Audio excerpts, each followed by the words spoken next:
Hey guys, it's Angel. Welcome back to the channel. And this is Captain Sim's Boeing 717. Now, you're going to notice some stutters occasionally because this thing is a hog. But we're going to look at this as a fair review as best I can. Now, it's an American fiber-breast narrow-body airliner produced by Boeing, and it's developed from the DC-9, the MD-95, MD-80 type aircraft. So it's got some odd origins. Now, of course, it came as part of the whole DC-9 family. And of course, it's now onto the Rolls-Royce engines, the BR715 turbofans. Range has increased. Now, the original DC-9, of course, was a short-range companion to its larger DC-8. And then we had, of course, the MD-80 series as the second generation of the DC-9. They began in the 80s, so this was the 60s for DC-9. Now, the MD-90 developed onwards from that into the 80s and 90s, and we then end up towards the 95 into the 717. So, the aircraft itself, in terms of its actual performance, if we look into its variations, of course, we're looking at 200, which is powered by the Rolls-Royce BR2 715s, or 715C1s. So with the A1s and C1s, and there are 134 passengers in this, with 155 of them built. So specs-wise, we're looking at a maximum speed of around 340 knots, about 26,000 feet, and she's got a range of around 1,400 nautical miles, service ceiling of 37,000 feet. What do we get from Captain Sim on this? It's 24-ish pounds on the marketplace. It's an exclusive marketplace release for 2024. They have their 2021 out. The 24 version is £24. Every livery pack other than you get AirTran and you get the stock for house livery included. Here are the livery packs. You pay £5 a pack, which is, if it was just all the liveries in one pack, fantastic. It's 5-6 packs here. You could pay £50-60 for this aircraft. That's insane. That's ridiculous. I don't agree with this practice. This is a predatory pricing package, in fact, and I don't support it. So, what do we get? We get an exterior model with highly detailed replica. Too many polys, I suggest. 8K textures, possibly again, too high res. We have an authentic cabin with 3D windows, detailed interior, and animated pilots. We have the house livery, of course, and the AirTran livery. In the cockpit and cabin, we have a recreated 717-200 flight deck with scratches and detailing. We have accurate autopilot logic, flight management system, realistic engine start procedures, advanced systems functionality including electrical systems, fuel system, a bleed air system, hydraulics, flight control, anti-ice, and communications. Highly realistic cabin lighting, cool, and more to discover. So, no details of what those things include, and that's that. Let's take a look at the 3D model and see how this is going, shall we? So, obviously, yeah, FPS is definitely something that's stuttering with this a little bit, and that does not bode well, given that it's described in its own settings as not being systems heavy. That concerns me a great deal. Exterior textures are very, well, they're high detail for what one would expect for an airliner. Is that necessarily necessary? I don't know. Because, obviously, we can get bigger distances away from airliners, and I'm in favour of certain things existing and not existing in 3D models, notably because obviously our general range is not going to be the same. But it's not bad looking. Decently modelled, but we expect that. The quality of 3D models from Captain Sim isn't bad. I like the various things we can open, turn off, open, remove, fiddle with. They're all fairly nice features. Of course, oh, there we go, cockpit's in there. Now, in terms of the interior, I'll do this in the exterior model because it's essentially going to be the same thing once we're inside. We have the cabin in here, which is nice to have. Oh, we're in the roof there. It's a 3x2 configuration. Now, do we have lavatories? We do have a lavatory. I'll have to come back here in the first-person view and take a look at this. See if there's anything clickable. In fact, we'll do that now because I think I need to find that out. This is very important, and we all need to know the answers to this stuff. Nothing in the... Is there actually... These don't have a... That must be a... Yeah, that stutters. Yeah, oh, look at that.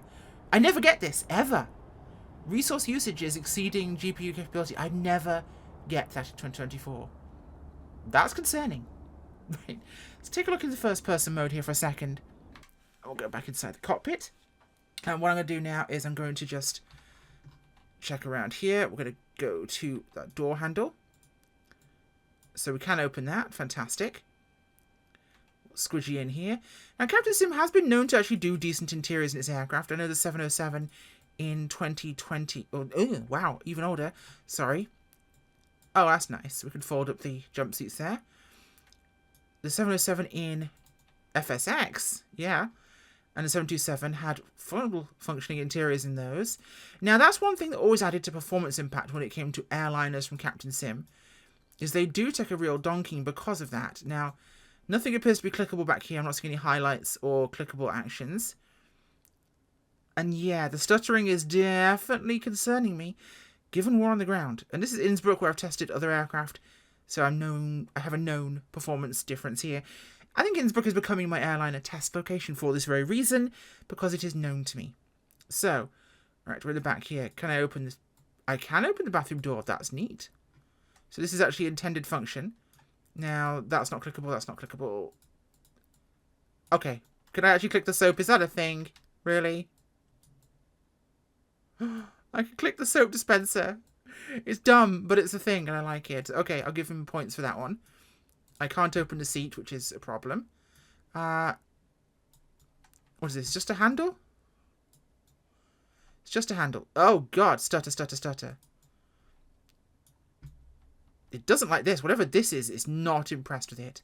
I'm also getting the same cube map of the interior shown in the cockpit, which is minutely odd. I'll give it that. So cockpit cube map on that. Now the same thing applies here to over here.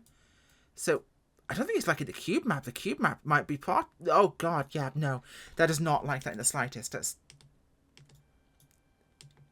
That's the return to cockpit, and it's just broken my sim. So we're going to reload, and we're going to look at the actual flying.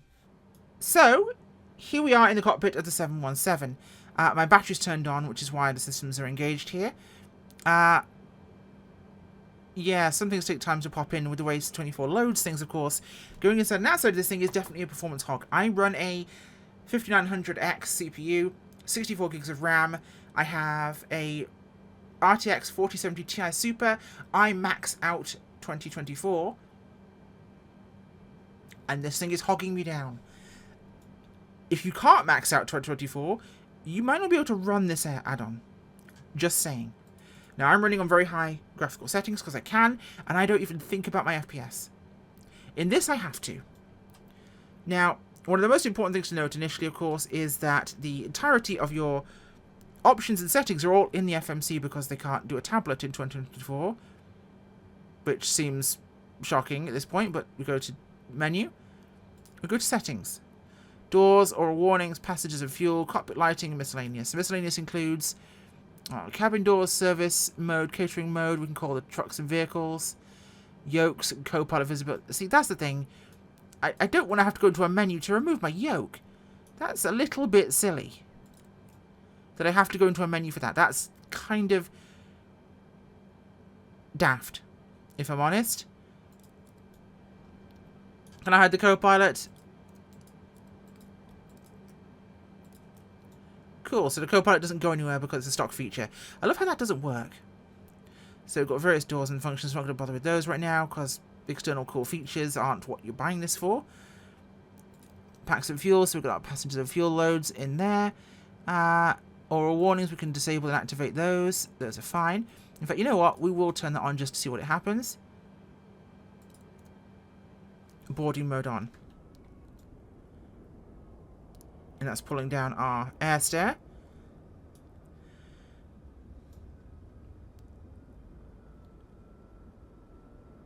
Is that it? Is it boarding mode just deploys the air stair? Fantastic. Let's see what catering mode does. The pop-in load-in is not ideal, admittedly. So service and catering mode just opens the various doors. Okay, so these are just the door options. It's not like we get trucks rolling up to actually service the aircraft, which would be kind of nice, if I'm honest. So these are just doing that, and I don't want to go back outside again from all the pop in and out that we get. Everything is loaded back in and closed as it should be. Fan, dabby dozy. Okay. So we'll leave all these things sorted. That is fine there. We can reboot the CDU. Fantastic. Just what we need to see. Now let's go to our checklists and pull those up. They should be in here. One would hope they're in here. Okay, fantastic. And they're not in the right location, I suspect, because batteries are up here. Okay, so batteries on. So before engine start, battery, windows checked, windows, hydraulic pumps is required. Where's my hydraulic pumps? What, you know? Down there, where that's showing me to look. These are on. Okay, fantastic. Engine generators to on and fault. Those are on. Okay. Now we are going to put external power on as a starting point. Engine bleed air switches. Those are... Look for the glowy things rather than anything else. So put this to auto. Fantastic. Air pack should be on as well. Beacons on. Fuel pumps on. Those are here. So fuel pumps to on. Transponder is good where it is. Starting APU. Fuel pumps are on. I'll just set those. So we're looking for external power on if available. APU master switch. That is here.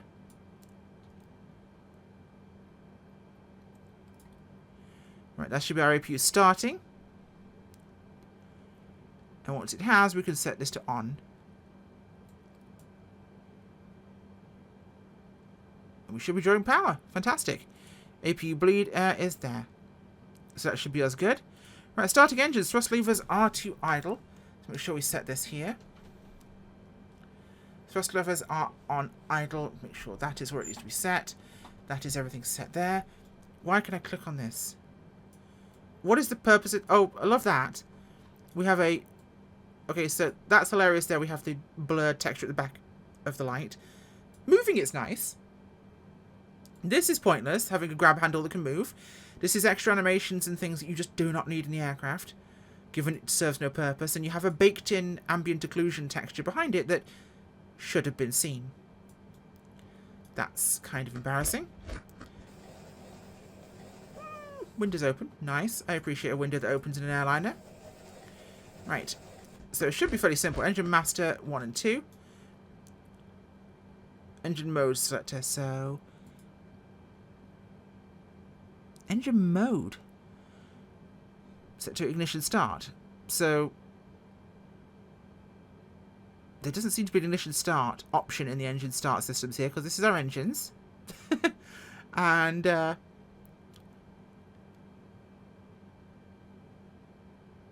This feels a little bit like I'm missing something. But okay, I will bite. I'm going to guess ignition requires to be on. Start pump probably has to be on. Is anything happening?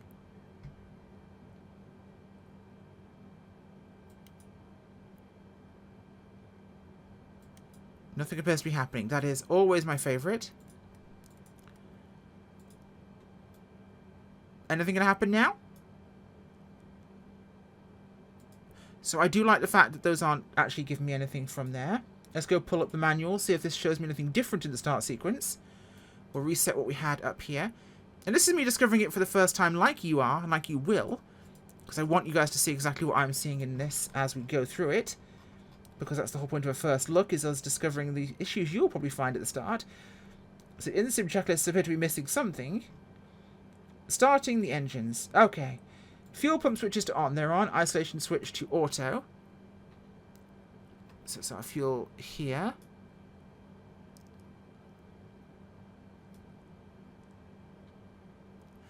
So there's the air packs. Those should be on. That's fine. That's auto. Galley power should be on anyway. So that's absolutely okay. Let's make sure we have actually nav set on our INS. Now... forward and aft pumps don't need to be set according to this. So start pump set to on. We have done that. Isolation switches to auto. It's the one thing that confuses me because it's not quite sure. So figure 2. Aha. There we go. Bleed air isolation. Switch to automatic. Fuel pumps to on. Engine start 2. So we can the fuel cutoffs to be set there. Click engine start 2.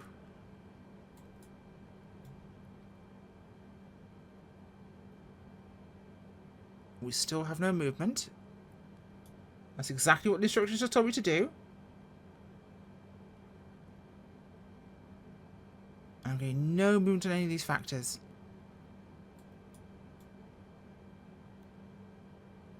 The ignition was meant to be on. I hadn't turned that one on. But it actually doesn't say to put the ignition on there for your setting, because it was auto or on, and I'm still getting no movement there. Okay, fantastic. So this isn't working as necessarily intended, because it should be doing something, and it is not. Nothing happens when I do that. You know what? We're going to press the magic button called Control E and see if anything actually occurs now. Now we have some movement on engine 1. So controlling it does actually work. Following both the instant checklist and the actual checklist in the manual don't seem to do anything. Which is mildly confusing, admittedly. There is every chance I did something wrong. I do not believe I did, because I followed the checklists as they were instructed. So that one surprises me, because we had power. Because our APU is functioning. Which, by the way, we'll need to turn off now. We should see our APU information here. Drop down.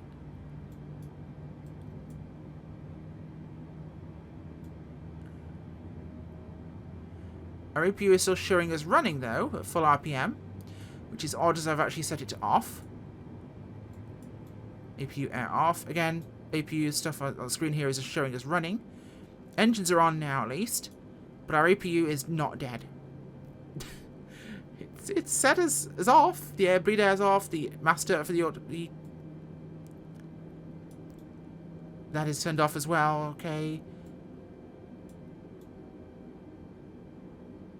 Now it's slowing down. Okay, now it's died. We had to cycle it twice to get the actual APU to stop. So engines are on. I'm going to take it for a quick spin here because I'm not expecting to go very far. But it is worth doing regardless to make sure we have at least given it a good look over in this regard. Always benefit for me to look away from the screen while I'm doing these things because, you know, I couldn't make anything simple, could I? Right. Okay, so Avenger's head is turned on and we're going to hopefully get this thing on a short little run around here. There we go. I'm nervous about moving this thing because I'm nervous about its performance in the sim. Now, the only thing I'm concerned about now is where my parking brake is. Right.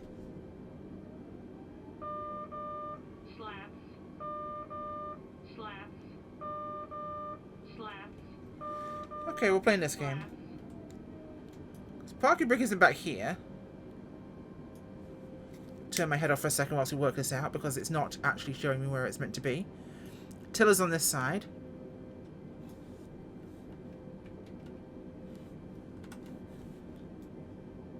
That's us pushing back. But we had nothing in terms of a parking brake. I do always like that. Does it even tell me in here where the parking brake might be? Before taxi. Nope, nothing listed. Something tells me those aren't quite the way they intended to be. Okay, whilst this pushes us back, we should be okay. No, there's every chance I made a mistake when I was running through the checklists that it gave me, but to my defense, I was following the checklist it gave me. So again, this is unnecessarily movable.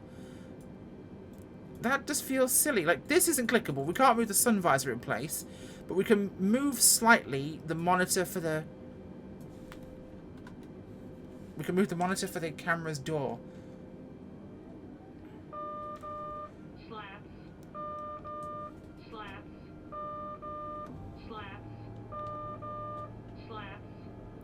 Okay, you're going to annoy me, and I'm thinking it's been deployed.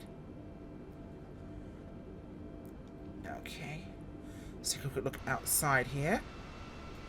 So slats are deployed now. She's a nice looking aircraft. I do like the 717 in the MD/DC-9 type aircraft. Also, just going to say, AI aircraft is seeing a 737-300. I like that. Okay, head tracking is enabled. Yeah, there's definitely chuggishness happening here. which bothers me somewhat, again, because we shouldn't be getting these kind of performance hits in a modern simulator.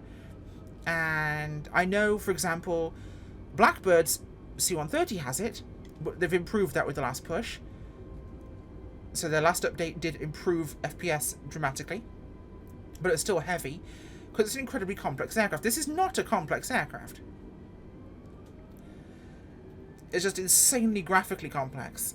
Okay, power is release. We're at takeoff power. We are rolling. Airspeed's alive.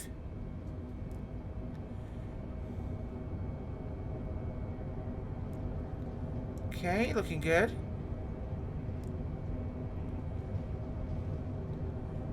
Not a problem so far. 100 knots. The nose starts to lift up on its own. Into the runway. We might as well want to get out of here, I think. Ooh, she's a little dippy here. And we're not climbing very well, nor is it accelerating particularly fast. It's like a freight train to get this thing off the ground. My gosh. Okay. This is the sluggish, most sluggish climb I've ever had in an aircraft. That thing, the nose came up on its own, which is ordinarily something that might happen on this type. Like, I'm not unfamiliar with these aircraft doing that, but the nose lifted up on its own. Yes, yes, yes, thank you. There shouldn't be a problem right now, but there you go. Like I said, it came up on its own, but the rest of it didn't want to lift off. And this is definitely feeling underpowered. Like, I do not trust myself to climb very well here, because this is super sluggish. I mean, they're not fast aircraft, but they have more power than this. This feels like I'm lifting a very heavily laden aircraft at 3 times the altitude. Let me take a look at my load and weight menu here. This is Got Friends Retro Load and Balance indicator. Is there something wrong with my CG? Interesting. It's suggesting something's wrong. 1,000. That's a mountain ahead of me. Overspeed. Yes, yes. Okay, now I'm overspeeding. Cool. Fantastic. 1,000. Overspeed. Oh, we're definitely overspeeding. Overspeed. Overspeed. 330. It's more than I was expecting from it, to be honest. So in the air, she's not stuttering as much as I expected it to from the initial start, but it's definitely chuggier than I'd like. And nowhere near smooth. You know what, we're going to turn this thing around and bring her back to the airport now, because I think I want to get out of this airplane. Graphically, it's very pretty, and that's okay. But I'm not feeling like I'm... Bank angle, bank angle, Yes, I'm well aware of my bank angle, thank you. I don't want to ban candles. I like candles. Candles are valid.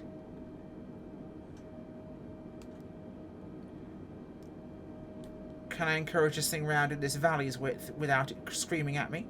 Probably not. So we're going to exceed bank angle here. bank angle, bank angle, bank angle, bank angle, bank angle, I'm not banning candles. bank angle, bank angle, bank angle, bank angle, bank angle, bank angle, bank angle, bank I can get tired of you, you know. bank angle, bank angle, bank angle, bank angle, bank angle. Oh god, it's sluggish.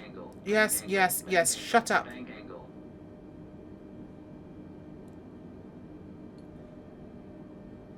There, down below us is the Inn River.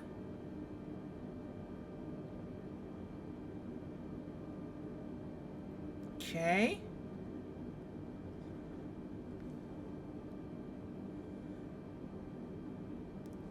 Now, I'm worried about how this thing's going to perform when I'm actually trying to bring her in on approach. So we'll get a little bit of altitude here so we can... Stall. Yeah, that's fine. It's accelerated stall. So there is the runway.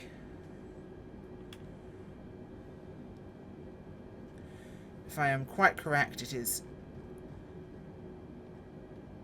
there. Okay, so we're a little bit around the corner. That's fine. So it gives me some time to set this up properly. Bring our speed back here. We'll get our gear down. We'll get our flaps deployed. Hopefully give us some stability. Now, I did remember loving one of the older MD-80s that we had in the old Sim and FSX. In the old days. There was an MD-80, had an 82, 83, and a 90 version that were with it. I forget who made it. Maybe someone in the comments will know. But I had that one. It wasn't the Mad Dog. But I actually really liked that one. Quite a lot.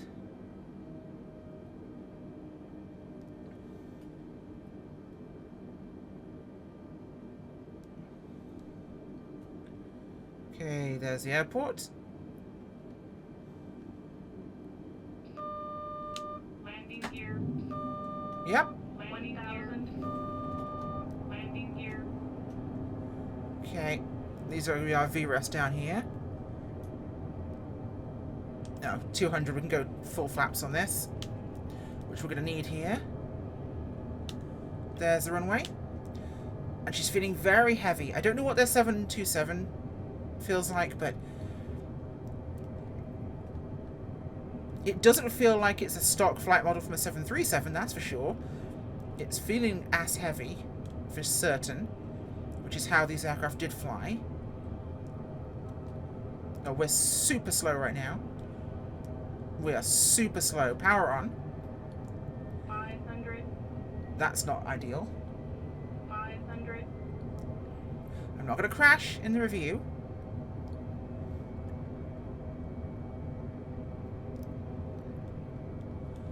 Not going to crash in the review. This is my first time flying this thing, ever. So you'll give me some credit. I'm not going to explode. I hope. That's the ideal situation, if I'm honest. We're established. Bringing the power back here.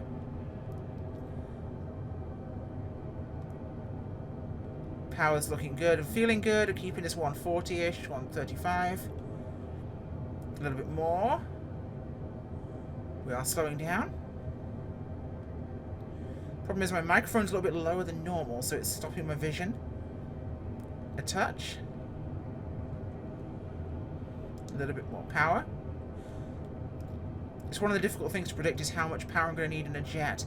Because with the spool time on these high bypass turbofans, you're obviously going to have a lag between applying that power and getting the result you want. We're looking good on the glide slope. A little high now, but that's okay. I can put the nose down and get some speed out of this. Okay. Approaching minimums. 200. It's an interesting flight experience, that's for certain. Okay.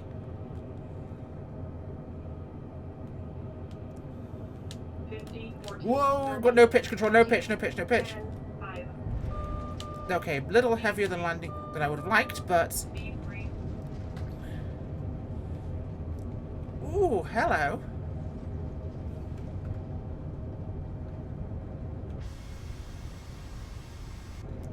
Okay, so I will tell you what happened right there. As we came in for that final approach, I was about to flare, I went to pull back on my controls, and I got no response. I had to give it some welly from throttle to try and get enough to give me some nose control, because I'd forgotten these aircraft do tend to want to land with power, not idled out, and if you do that, they will not have much pitch authority. I had none, so I had to goose the engines straight away, and it just about bought me enough that I could just about soften our impact, and it kind of had the advantage of speeding us up as we went to rotate, which arrested our vertical speed, which meant we touched down a little faster than I'd like. We had only one bump, so it wasn't quite full Ryanair. It was more like Air France Regional. Because believe me, Air France pilots who are not, well, just in general, they land like they're on the Charles de Gaulle in a Rafale. No other airline have I had that many bumpy landings. They always hit first time, but my god, they land firmly. Ryanair slam you into the ground. It's slightly different. Okay. There we go. Absolutely nailed that turn. Well, no, I screwed that turn up completely. We'll run over Derek here. Oh, Hans, sorry. We're at Innsbruck. Nice. Actually, first time I actually used the little guy with his sticks. to park the aeroplane. So there you go. Okay. So that is... Oh, hello. I don't know where the parking brake is. It's not very clear. I'll turn off the noisemakers and that should probably do the job, right? Yeah. That'll do the job. What do I think of the 717? If it had half the performance impact, it'd be actually reasonable for its price. For about £25, I couldn't argue a lot. There are a lot of things in this I'd like to fix, including graphical things, unnecessary animations that seem to serve no purpose other than you can do it, whereas things you might want to do, you can't click. Like the soap dispenser does nothing, the little handles that do nothing, the animated screen that does nothing, whereas you might want to actually do things like move the sun visor. So odd choices there. The predatory practice of the livery packs I've mentioned before, I hate that. I think it's dumb. Obviously people will make third-party liveries and that's fine. But the system's depth of this aircraft is not very high. There's something unclear in the instructions for the start because both the in-sim checklists versus the ones in the manual don't seem to start the aircraft. Now, that again could be me, but I don't think it is, based on following both those two. Somebody in the comments will probably point out what it was, and it probably was my fault. Either way, when it comes down to it, though, this is way too heavy. My system is maxed out on the sim. This shouldn't happen, but it does. It's chuggy, and it's actually crashed my sim twice. Nothing else has managed that. It has actually hung Flight Sim for me to the point of having to task manager it. So there you go. Decision's yours, and I will talk to you soon. Bye.